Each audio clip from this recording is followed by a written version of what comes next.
11월 17일 월요일. 집 안에 다이아몬드. 페르시아에 전해 내려오는 이야기입니다. 알리아베드라는 농부는 큰 농장과 과수원을 경영하며 부유하게 살았습니다. 그러나 어느 날 한 술객이 찾아와 다이아몬드를 가지면 더 큰 부와 행복을 얻을 수 있다고 말했습니다. 그 말을 들은 농부는 마음이 흔들렸습니다. 결국 그는 가진 모든 것을 정리하고 다이아몬드를 찾아 나섰습니다. 하지만 오랜 세월을 떠돌며 수고했음에도 원하는 것을 얻지 못했고 지치고 낙심한 끝에 불행하게 생을 마치고 말았습니다. 그런데 그가 떠난 뒤 농장을 산 사람은 우연히 낙타에게 물을 먹이다가 땅속에서 무지갯빛으로 반짝이는 돌을 발견했습니다. 그것은 다름 아닌 다이아몬드 원광이었습니다. 농부가 그토록 찾아 헤매던 보물은 이미 자기 집안에 있었던 것입니다. 사람은 종종 멀리 있는 행복을 쫓아 떠나지만 정작 그 행복은 가까운 곳, 하나님께서 이미 주신 은혜 속에 있습니다. 우리 가정, 건강, 믿음, 그리고 일상 속에 숨어있는 감사의 제목이야말로 진짜 보물입니다. 먼 곳을 바라보며 아쉬워하기보다 오늘 내 앞에 주신 은혜에 만족할 때 삶은 가장 풍요로워집니다. 오늘의 말씀. 어떠한 형편에든지 나는 자족하기를 배웠노니. 오늘의 만나. 지금 누리고 있는 은혜를 소중히 여기십시오. 참된 만족과 행복은 이미 하나님께서 주신 것 안에 있습니다.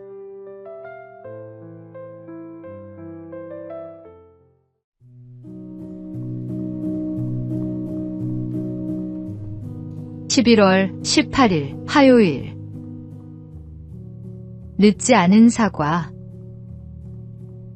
1988년 서울올림픽 복싱 라이트 미들급 결승전. 한국의 박시현 선수와 미국의 로이 존스 주니어가 맞붙었습니다. 펀치수 86대 32. 압도적 우세는 로이 선수에게 있었지만 심판은 박 선수의 판정승을 선언했습니다. 충격과 논란은 거셌고 이 경기는 올림픽 역사상 최악의 오심으로 기록되었습니다. 나중에 밝혀진 진실은 심판들이 동독의 압력과 뇌물에 휘둘렸다는 사실이었습니다. 억울한 승리의 주인공이 된 박 선수는 국내외의 비난 속에서 은퇴했고 대인 기피증으로 오랜 시간을 고통 속에 보냈습니다. 그러나 35년이 흐른 뒤 그는 마침내 용기를 냈습니다. 직접 로이 선수를 찾아가 금메달을 건네며 이 메달은 당신의 것입니다라고 고백한 것입니다. 두 선수는 뜨겁게 포옹했고 박 선수는 비로소 마음의 짐을 내려놓을 수 있었습니다. 진실을 바로 세우는 용기는 결코 늦지 않습니다. 용서와 화해는 하나님께서 주시는 가장 큰 선물입니다. 오늘의 말씀.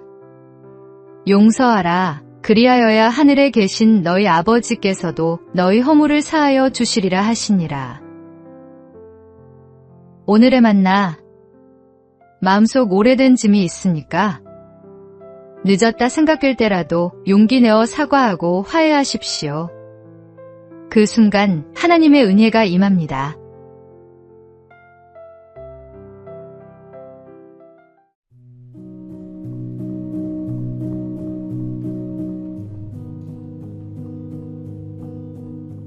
(11월 19일) 수요일.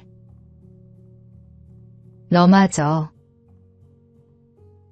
일본 마쓰시타 전기 창립자 마쓰시타 고노스케가 전구 소켓 특허를 냈을 때 주문이 밀려 종업원들은 밤새워 일해야 했습니다.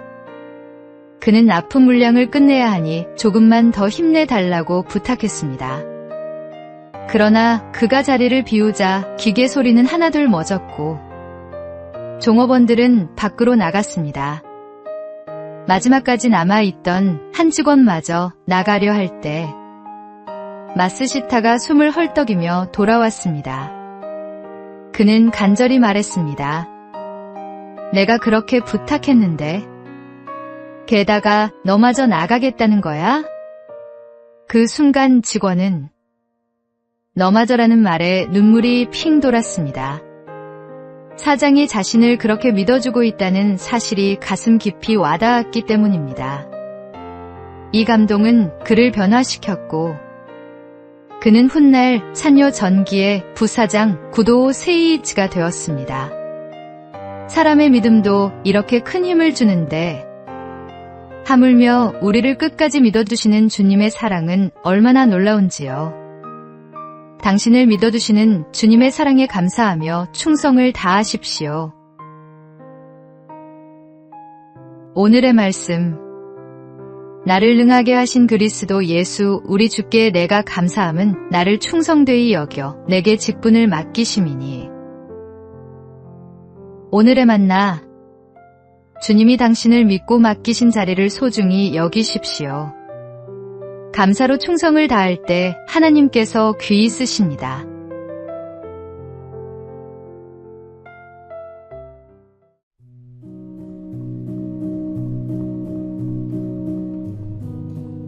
(11월 20일) 목요일. 바라보는 것을 바꾸라. 한 여인이 있었습니다. 선장이었던 남편을 폭풍 속에서 잃고 세 아들과만 살아가야 했습니다. 그러나 세월이 흘러도 바다는 그녀의 가정을 계속 시험했습니다. 큰아들은 아버지를 따라 선원이 되었지만 끝내 바다에서 목숨을 잃었고 둘째 아들도 같은 길을 걸으며 세상을 떠났습니다. 이제 막내마저 선원이 되겠다고 하니 어머니의 근심은 깊어졌습니다.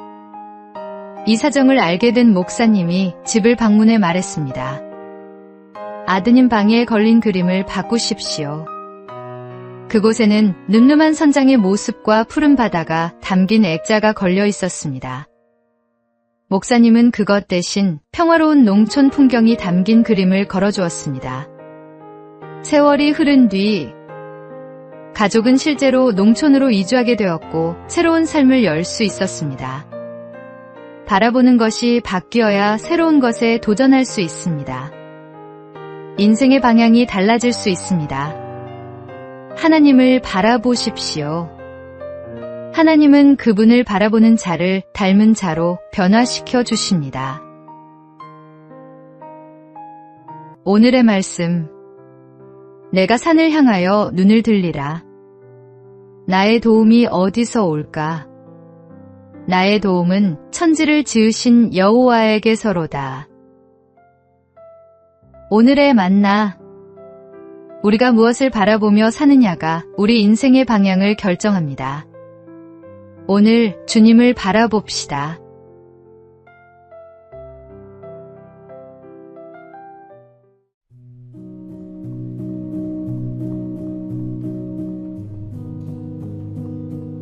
(11월 21일) 금요일. 루즈벨트의 안경.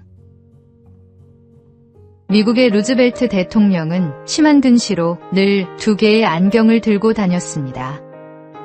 그는 이 무거운 안경을 불편하게 여기곤 했습니다.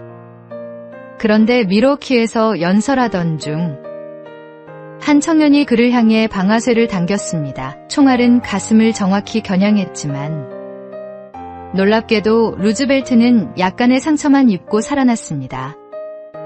그 총알이 그의 양복 안주머니에 있던 강철 안경지대 맞아 굴절되었기 때문입니다.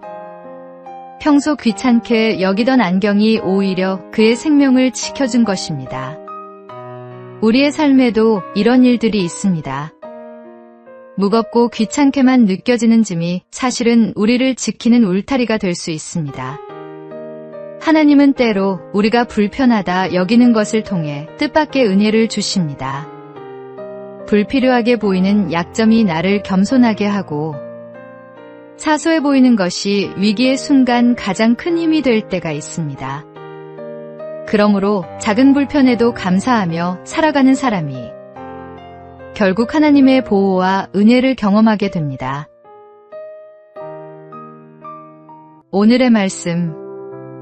내 은혜가 내게 족하도다. 이는 내 능력이 약한 데서 온전하여짐이라. 오늘의 만나. 지금은 무겁게 느껴지는 것도 훗날 감사의 이유가 될 수 있음을 기억합시다.